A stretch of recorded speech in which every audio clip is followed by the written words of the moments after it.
Oi, pessoa! Eu sou a professora Raquel, de Física, e agora nós vamos para mais uma aula.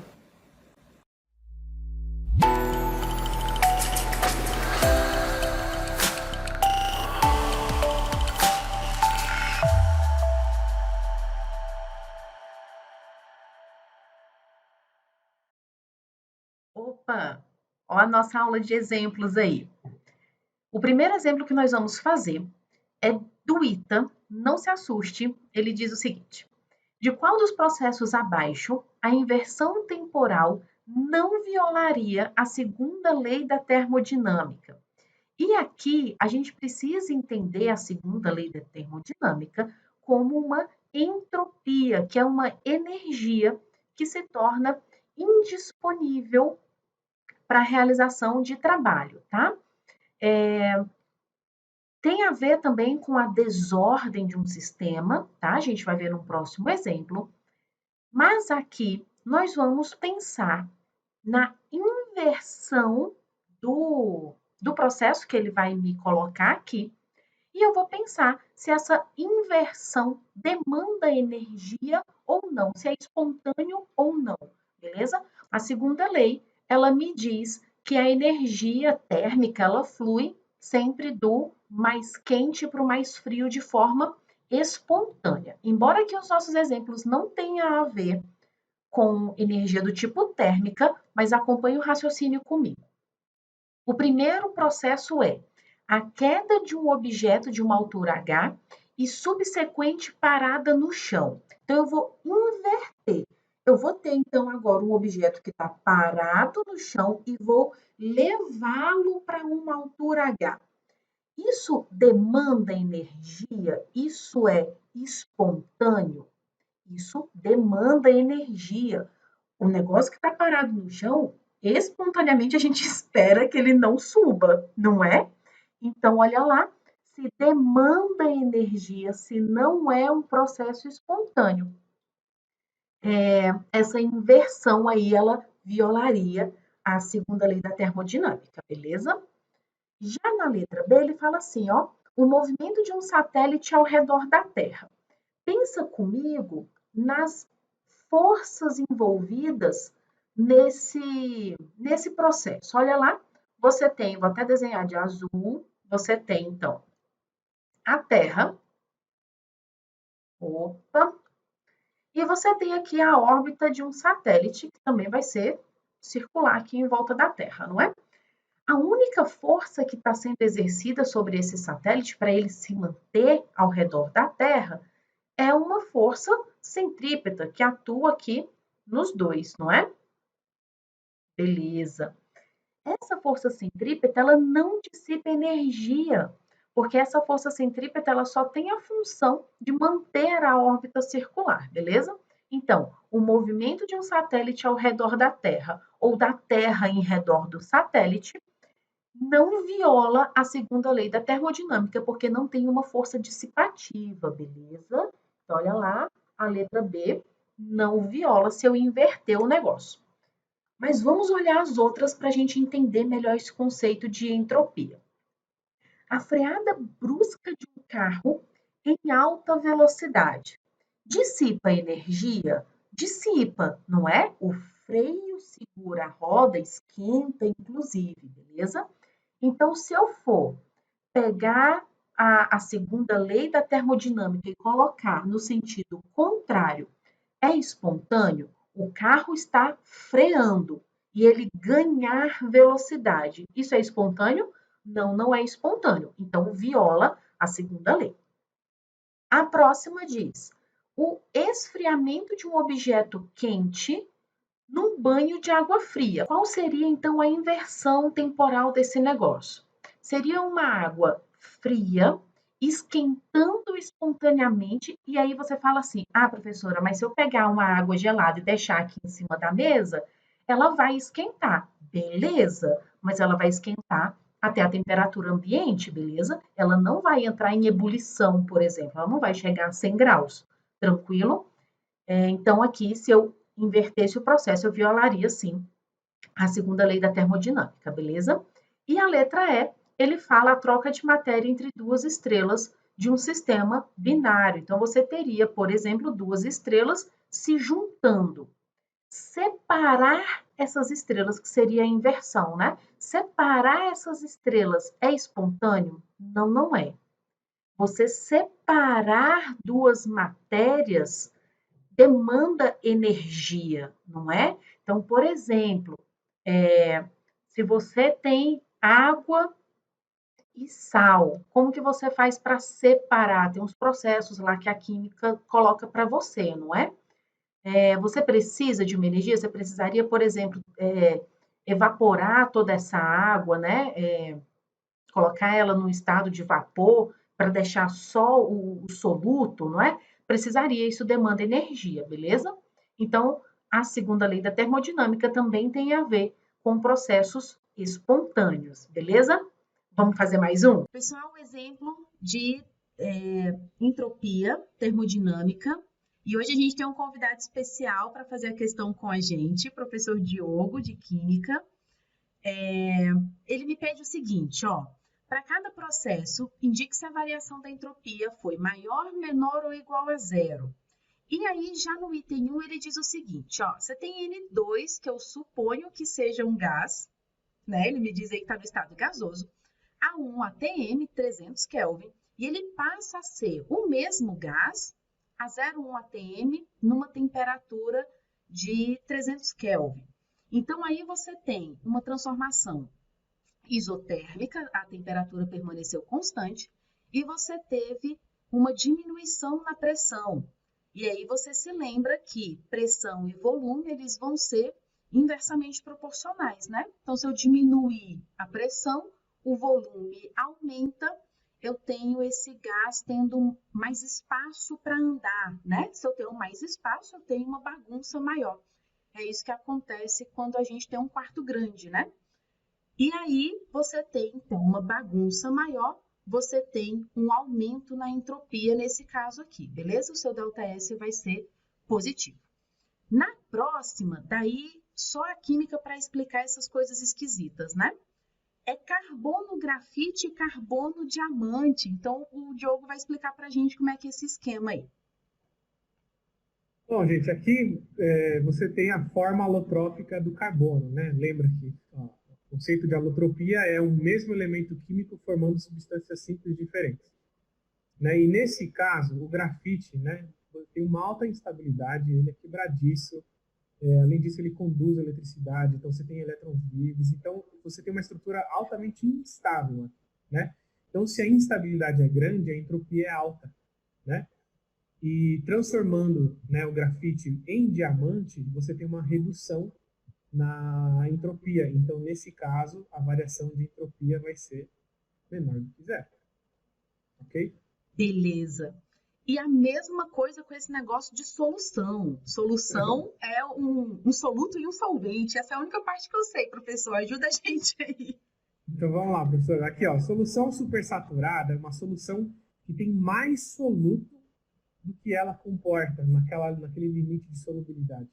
Então, uma solução supersaturada também é altamente instável, né? Qualquer perturbação externa, lembra que qualquer perturbação externa que você fizer já vai precipitar, né? Já vai ocorrer a precipitação do soluto. Então, você tem aqui uma alta instabilidade e a solução saturada é muito mais estável. Então, ocorre também uma diminuição na entropia. Então, o ΔS aqui também vai ser menor do que zero.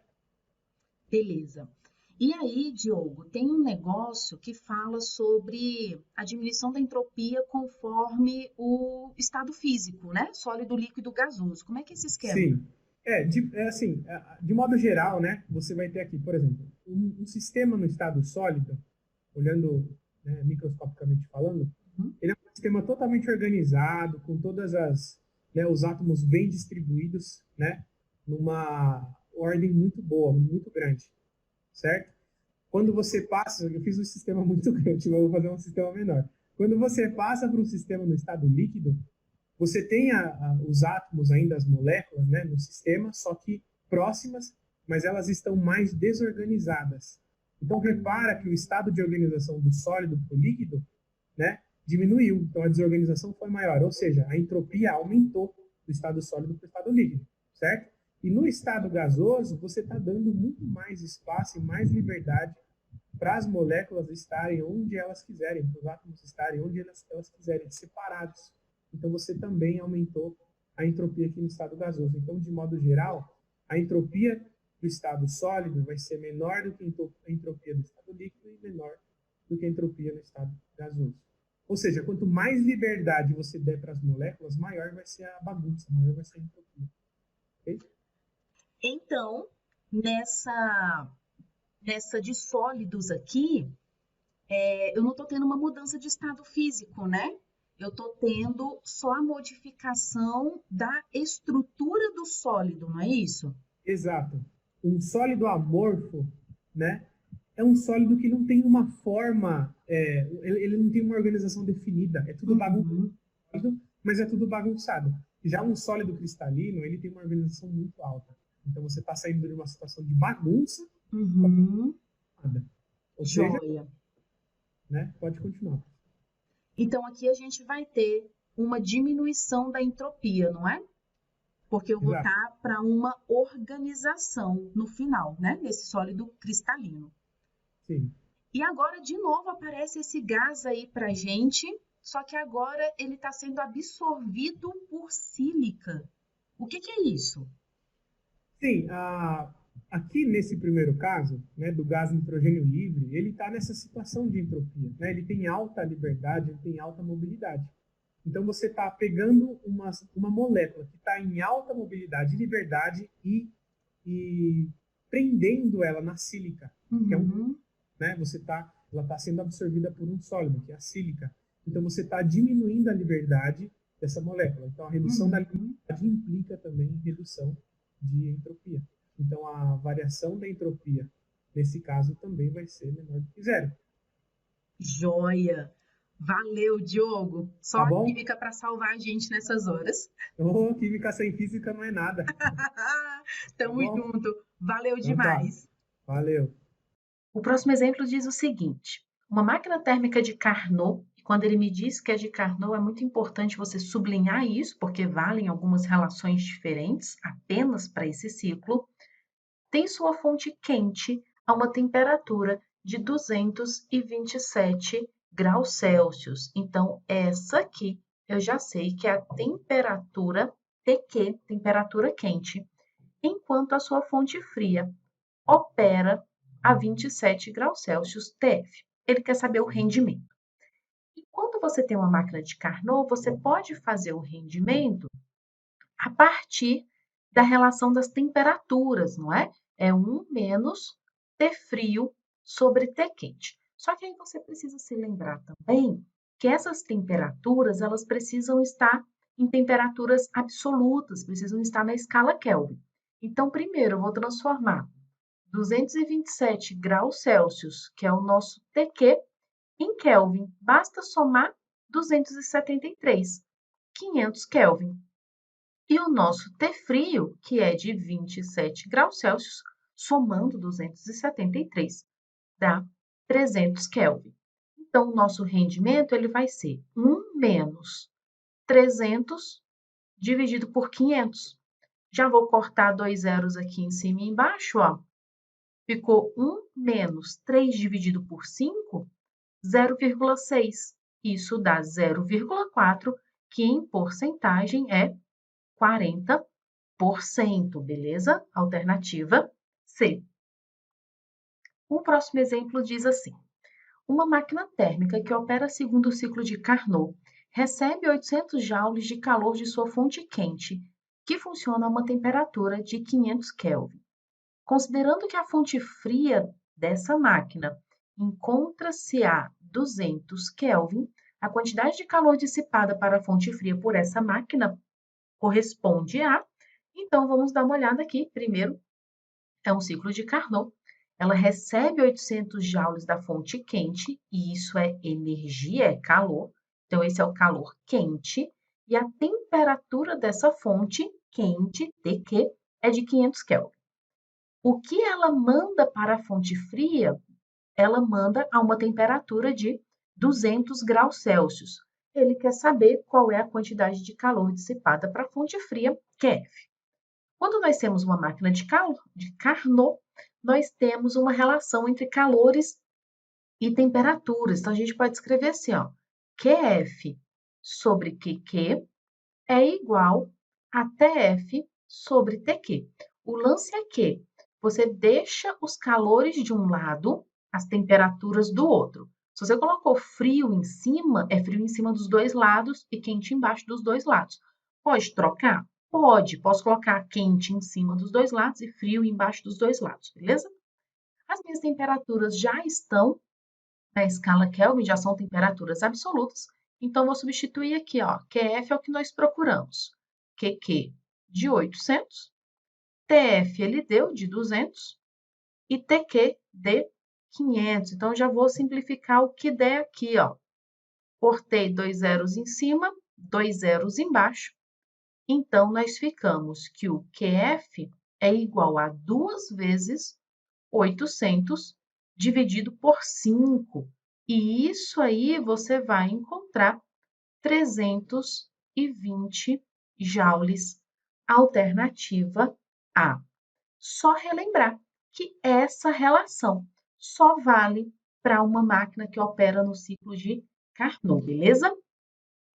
Mais um exemplo para a gente. Uma máquina opera segundo o ciclo de Carnot e apresenta rendimento termodinâmico de 60%.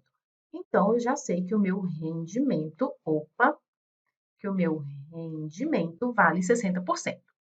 Sendo 100 kelvins a temperatura da fonte fria, então TF, a temperatura da fonte quente é de aproximadamente. Então, vamos dar uma olhada. Porque se é um ciclo de Carnot, eu posso escrever o rendimento como 1 menos TF sobre TQ. Então, a primeira coisa que eu vou fazer é transformar esse rendimento aí de 60% em um decimal. Porcento é dividir por 100, né? Andei 2 casas para a esquerda, 0,6. 1 menos TF, nós sabemos, é de 100 Kelvin, já está na temperatura absoluta, sobre TQ. E daí, cuidado que a matemática aqui, às vezes, ela dá uma enganada na gente, tá? Então, olha lá, primeiro eu vou passar o 1 para cá, subtraindo. Então, vai ficar assim, ó, 0,6 menos 1 é igual a menos 100 sobre TQ. Essa subtração aqui do lado esquerdo dá 0,4 negativo, não é? 100 dividido por TQ. Daí, você pode multiplicar por menos 1 dos dois lados. Vou trocar o TQ de lado aqui, ó. Mantive o 100 do lado direito e trouxe o 0,4 dividindo. Quando você fizer essa divisão, você vai encontrar 250 Kelvin.